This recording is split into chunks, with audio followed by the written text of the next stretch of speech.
Hello and welcome back. This is your Lord Saint Bepis, and welcome back to our Crusader Kings 3 guide series.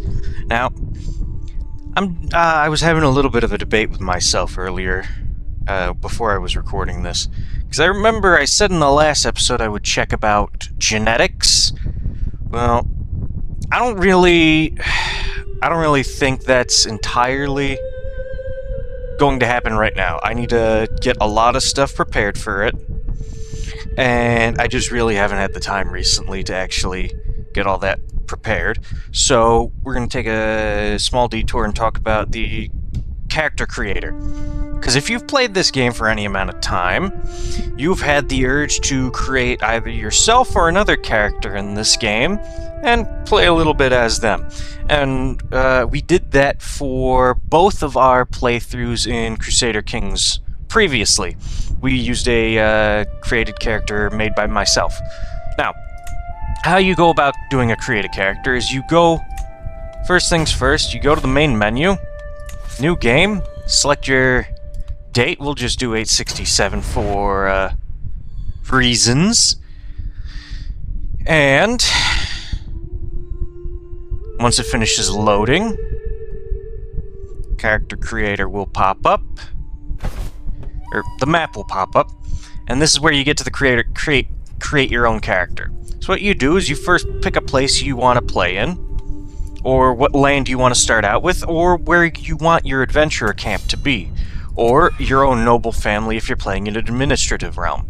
So let's say for purposes of this guide, we're going to Italy.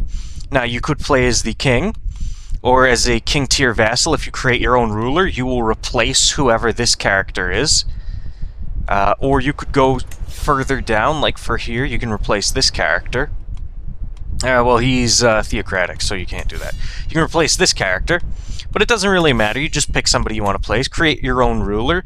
This is the default character designer. If you are playing without censorship enabled, they will be completely naked. So just something to keep in mind. Male or female is randomized whether or not you start out as one in this character creator, but that's over here in the top left under sex. Orientation, hetero, homo, bi, or asexual. Doesn't really matter. Well, no. No, it does matter. Hetero means you can only seduce the opposite. Homo means you can only seduce the same sex. And bi means you can seduce both, and asexual means you cannot seduce anybody. But for other characters, it determines their attraction opinion. So, for example, if we were playing a man and this character was a gay woman, she would not be attracted to the man and not get any attraction opinion. Now, faith, you can select from anything that's in the game. And I do mean anything. Doesn't matter where you start, but you can... all of these. They're grouped under the various religious groups. So, Buddhism has all the Buddhist faiths. Christianity has all the Christian faiths. Greco-Roman is just the Hellenic faith. And then you got a bunch of these that are just the only one of this. Now, funnily enough, dualist, I believe, is actually, Abrahamic, funnily enough. A couple of these actually used to be in the same, used to be under Christianity before they moved it a while back. Judaism is here, Islam, Jainism, Taoism, Zoroastrianism is here as well. But Zunbul with Zunism. But yeah, anything you can think of, they're basically here. There's even a generic pagan faith. A generic paganism. North African, Norse, something over in the Far East. But yeah, you can pick whichever religion you want to start out as. Culture, you can pick whichever culture you are, and your appearance is partially based on your culture. So, for example, if we change to Horn African, it would change the appearance as well, with this checked on. Or if we go, I don't know, say Central Germanic Saxon, and then we change that and go to Latin Roman, doesn't change at all. But if you then toggle this back on, I think it should change. I think it should change. Yeah. So that's if you want to. That's like a basic, like what you want them to look like. Basically just gives you like a basic overview of what that culture looks like. And now these are separated into heritage groups. So, as you notice, Arabic has a bunch of groups in it. Egyptian has Ancient Egyptian under it, instead of Normal Egyptian, which is under Arabic. The Latin group has Italian, Roman, Cisalpine, Sardinian, Sicilian, and Lombard. Even though Lombard should be... that should be, what's it called? Germanic. I'm pretty sure Lombard should be Germanic. But I don't think there is... Oh no, there is a Germanic here. Langobard. I think that's what Lombard turns into. Lombard came from that. There's also Northern Germanic here as well. Western Germanic, which is English, Anglo-Saxon, Old Saxon, and Scots.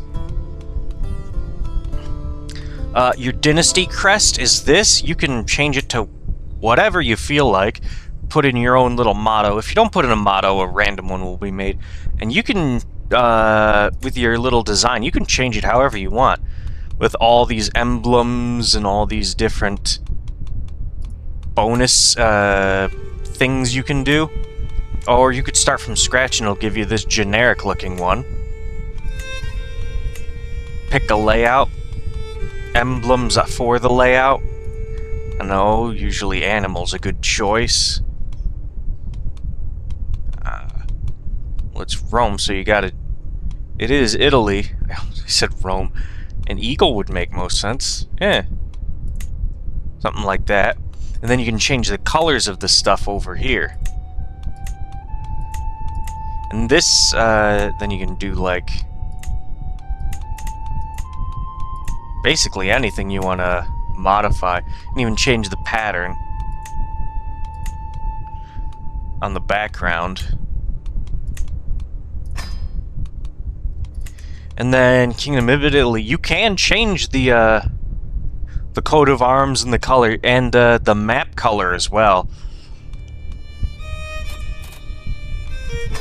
And if you notice on the little guy here, it will actually, whatever you change here, so let's say we adjust the white to red, it'll actually adjust that on his little tunic and shield there. You can always reset it back to historical by clicking that button there. Now, that's the left side taken care of. It's pretty self-explanatory and generic.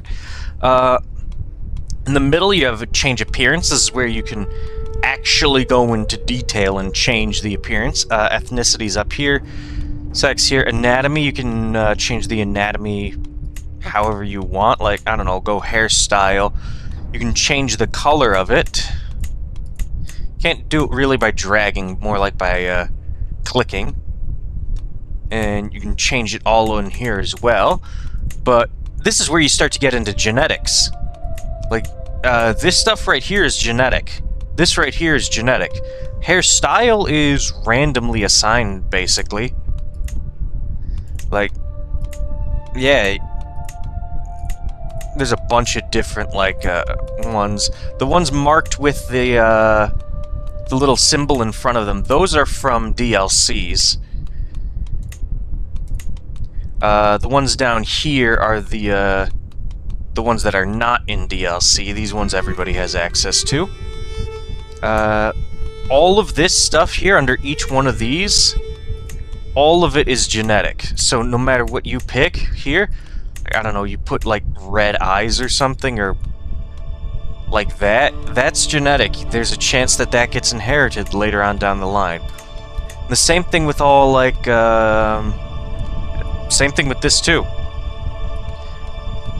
And height as well is genetic. Muscle definition is also genetic, partially. Body hair is also genetic. Basically, everything in this is genetic. Now, over here, on the right side, you have the customization points. It says achievement limit 400, and we're currently at 133. Age is basically the biggest number. I recommend setting it to 16 and going from there. That'll give you a decent amount of points to work with, and you still get to live basically your entire life, while still having a education trait, because if you go to 15, your education trait is going to be almost entirely random. Whereas you stay at 16 and your education is fine there. But also, you can use the slider here to preview how your character will look during their life. That's what they would look like as a kid. And you can, like, slowly change it over to see what your character will look like as they get older. It also tells you when they would be born at. Achievement limit 400. I forgot to talk about this. You can only get 400 of these customization points before your save becomes ineligible for achievements. And that tells you this down here. If you don't care about achievements, go ahead and give yourself 100 in every stat. But if you are trying to get achievements with a custom character, you gotta ration your points. Now, how do you spend these points that you have? Well, you can just increase your base stats with them, and yes, your base stats are also genetic, funnily enough, so if we increased everything up to like 10, that would put us well over half. So you want to like kind of pick and choose what you want to have for your base stats. So for education, generally speaking, if you're going to pick an education trait, you want 4-star or 3-star, depending on where you're going to rule. 5 stars is already a bit too much. You're going to be losing out on personality or other traits if you want to pick anything. But let's say I want to do Brilliant Strategist on this character. Well, I'm not going to need Diplomacy as much, so maybe you consider dropping Diplomacy down. Intrigue, maybe you're not going to do that much Intrigue, so you consider dropping that down. And then Personality. Certain traits will cost more than others, and certain traits will actually give you more points. So, like Craven and Lazy are terrible traits, they'll give you more points. Shy is mediocre, it'll give you more points. Paranoid's garbage, don't ever pick that, but it'll give you more points. But the rest will all spend points, and generally speaking, the better they are, the more points you'll use to pick them. Ambitious being 40, yeah, I agree with that. Callous being 40, yeah, if you're doing intrigue character, yeah. Sadistic being 40, if you're doing intrigue, then I guess, but otherwise, no. But if you're going to do something like martial, might as well pick brave. I would say zealous is a good one as well. It's 10 points less than brave, but you get the same martial bonus. Ambitious is never a bad choice, but it's kind of fallen off since the game first came out. Wrathful's not terrible. You get the natural dread to compensate for the lack of diplomacy and intrigue. And it gives you +3 to your martial. You might want to stack more martial. And I don't know, most characters usually get 3, so why not ambitious? Or I'll pick something else. Maybe something to complement this with. What could be complementary? Arrogant. Why not? More prestige. Now, under other traits, you can pick all of these. These ones with the blue square on the background, these are lifestyle traits. So from Theologian up, you can all get all of these traits from just doing your lifestyle. So generally speaking, you don't want to pick one of these if you're going through one of your own lifestyle. So there's no really reason to go Gallant right off the bat when you can get it from your tree. But the rest, like Physician, you're not going to really want that. Wise Man could be useful. Herbalist, pretty useful. Gardener, not terrible. These ones over here are the child traits. You don't want those. Excuse me.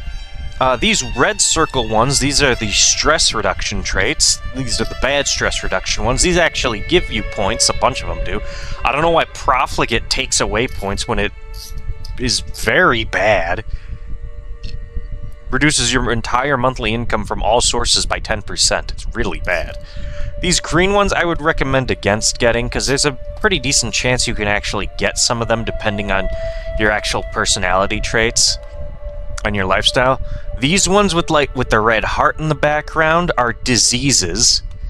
The more major the disease, the more points you get from it. Like leprosy makes it so you're basically infertile. Also disfigures you and gives you a terrible health penalty. Great pox, lover's pox, possessed, lunatic, and melancholic can all be inherited. That's why they are glowing. Lover's pox, I think, is syphilis. I think great pox is chlamydia. Possessed is basically mood swings. And lunatic is just kind of being generally crazy. Melancholy is depressed. Meanwhile, the other ones are pretty self-explanatory. One-legged, one-eyed, disfigured, infirm. Now, these ones here, withering mind, clouded eyes, faltering heart, fragile bones. These are all age traits. You'll get these as you get older. Gout-ridden is a health trait. You have a chance to get that. Consumption is tuberculosis. I don't know why it's 0 when it lingers for basically forever. Cancer is basically guaranteed death. Typhus, I have no idea why it's 0 when it is basically guaranteed to almost kill you. Like, all of these ones here, Holy Fire, Bloody Flux, Measles, Smallpox. Everybody knows what smallpox is. This is typhoid fever, measles. Bloody Flux is dysentery. Holy Fire is seizures. But yeah, those are all diseases and bad traits. Some of them can give you more points. Scarred is the only one that is actually beneficial. Basically, if you get injured in battle and then you don't have it healed by a physician and you don't have a physician, you'll get the Scarred trait. Eunuch and Beardless Eunuch can only be added if you're male. It makes you infertile, and you cannot have inherit titles or marry. Blind is another one, but don't ever pick blind, like ever. It's just bad. Now we're getting into the congenital traits here. These ones from homely down to fecund are all congenital, meaning they can be inherited. And this is where we dip more into the genetics aspect. Because if you pick one of these traits, it has a chance to get passed on. So and they do have a point cost to them as well. Genius is by far the best trait, like hands down, but it costs a shit ton. So if you're thinking on actually getting a bonus, you might consider Quick and dropping some points elsewhere to try and make it so that you are able to actually use the trait in achievements. But what this series of traits does, from slow to genius, it gives you bonuses to your stats, just straight up bonuses. Slow removes 2 and reduces lifestyle experience. Stupid doubles the penalty. Imbecile doubles the previous penalty. Whereas quick gives you +1, intelligent gives you +3, and genius gives you +5. Delicate, frail, feeble are all health traits, and you lose prowess. Whereas hale is the opposite to Herculean. And the bonus ones here actually improve attraction opinion. And homely is, diplomacy, fertility, and attraction opinion. And comely is the opposite, the exact opposite. Pure-blooded is very rare to get. You can only get this by doing inbreeding, which, good luck, but it can be inherited. Fecund is very rare. It's almost impossible to see. And strong and shrewd are not inheritable, but you can get them just by playing the game. Club-footed, hunchback, lisping, stuttering, dwarf, giant, inbred, spindly, scaly, albino, wheezing, bleeder, and sterile. These are all bad genetic traits that don't have a good counterpart. So club-footed mean you have twisted feet. Hunchback is a hunchback. Lisping means you sound like you're lisping like this, or you sound like Mike Tyson. Stuttering is stuttering. Stuttering comes in all different forms. I have a slight stutter sometimes. I try not to let it show up when I actually do my recordings, but it happens a lot when I get really excited. Dwarf makes your character smaller, actually. Like that. You look like a child. Giant makes them much larger. Giant's also got some pretty good bonuses for it. More prowess, slightly less attraction opinion, minor health penalties, but Gloryhound tribal vassals like you a lot. Nobody likes dwarfs. Inbred, lose 5 in every stat, attraction opinion down, decrease legitimacy, vassal opinion down, fertility down, severe health penalty. Yeah, try not to have inbred. Weak is the opposite of strong, whereas you can sometimes get strong, you can also sometimes get weak. Same thing with dull, but you can't get dull if you dull is the opposite of shrewd, but you can't get dull if you have a trait from intelligent, I think it's like the intelligent minds or the quick minds category. Spindly, it changes your character so that they look spindly. Basically, their limbs get like longer and like thinner. Scaly adds scales. It's also got its own debuffs as well. Albino is albinism, which does give you dread, which is actually pretty nice. And for 0 point cost as well. No health penalty either. Yeah, it might actually do. I might actually have to do that as a character with albinism one day. Wheezing is asthma. Bleeder, that is hemophilia, meaning you get a cut and your blood doesn't clot. And sterile is sterility, which is terrible. Now, Pilgrim, Pilgrim and Hajj are kind of the same trait. Hajj is only for Muslims, but Pilgrim is for any character that goes on a pilgrimage. Saeed is inheritable, but only men can inherit it. Warrior of the Faith is you get this by participating in a Great Holy War.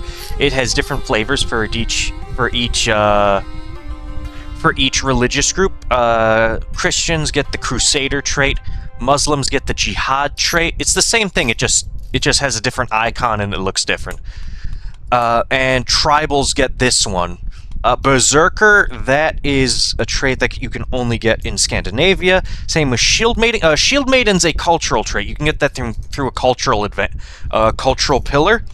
Varangian, that is also only Scandinavia. Poet is a trait you can get through basically just playing the game. And now you have these red ones, which are fame traits, which you either are born with or you can get them by playing the game. Bastard means you were born out of wedlock. Legitimized bastard is the same thing as bastard, but you can inherit titles, and it means that you were legitimized. The stain of bastardry basically never goes away, but You're fine. Wild Oat is for religions that do not have bastards. Deviant is kind of weird. Sometimes you start with it secretly. It's a secret you can get as a child. Cannibal, again, very, very rare actually to get. You'd have to get an event to get this. Incestuous, you need to sleep with your family. Adulterer, sleep outside of marriage. Fornicator, sleep with someone before marriage. Murderer, you kill somebody. Born in the Purple is only for Rome and the Byzantines. And you get it by having a kid that's born to two parents who were ruling the empire at the time of the kid's birth. Raider is you get this just by raiding. Veteran Adventurer, you get this by adventuring. Follower basically is only for people who were in an adventurer's camp. This is Heresiarch. It basically is you get this if you see this show up when heresies break out, essentially. I don't think you can actually get this yourself unless you put it. Peasant and Populous Leader are basically the same thing. Witch, you can get this by event. Loyal or Disloyal, these mostly are for NPCs. Gallows Bait, you get this by doing criminal contracts. And then you have commander traits here. If you have a martial education and you don't pick a commander trait, it will automatically assign you one. Now, a lot of them are better than other. In my opinion, Military Engineer,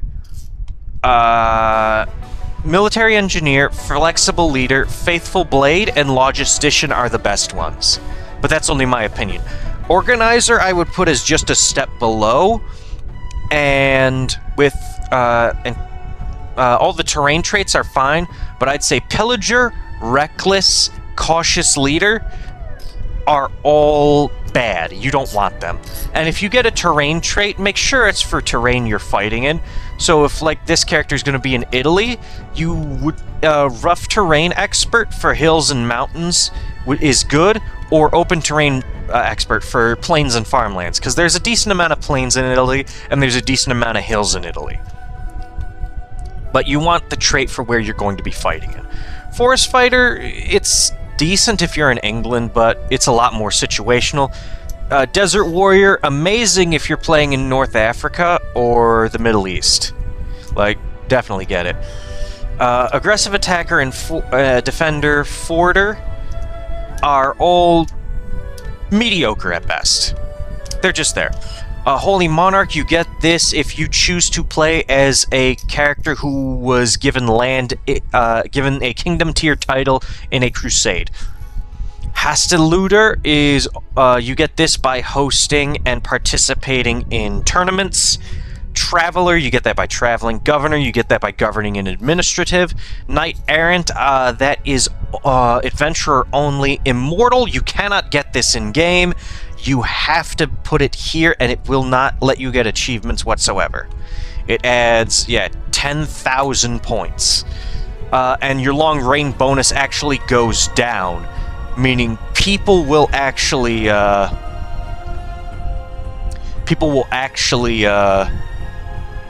hate you the longer you rule. Wayfarer, Voyager, Inspector, these are all from the Traveler tree. Confucian Education, you get this by learning at a university in the West or by doing all the stuff with China, and Burdened is the opposite of Confucian Education. So once that's done, you pick a character name. You can randomize it for Catholic or Italian, and it'll pick just random names based on what you have selected. But once you have a name, once your dynasty has a name,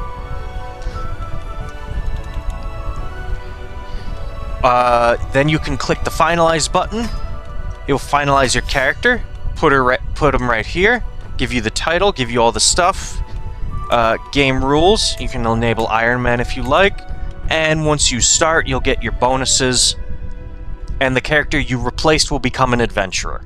So, that is that. I will see you all in the next episode. I'm going to try and get everything prepared for that genetic showcase. So I will see you all in the next episode, so stay tuned and goodbye.